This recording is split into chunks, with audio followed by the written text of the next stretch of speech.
शिल्लक राहिलेल्या उपासाच्या पदार्थांपासून मी हे चमचमीत रोल्स बनवलेत. याची पूर्ण रेसिपी यूट्यूब चॅनेलवर आहे.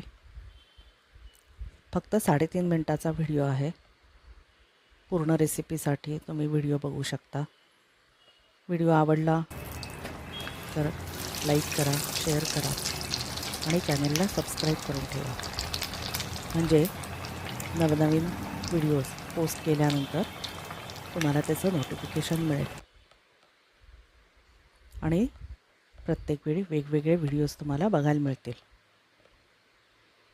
1 मिनटाच्या व्हिडिओमध्ये संपूर्ण डिटेल्स सांगता येत नाहीत. त्यामुळे पूर्ण कृती बघायची असेल तर मोठे व्हिडिओज बघावेत, जेणेकरून आपल्याला संपूर्ण माहिती मिळते.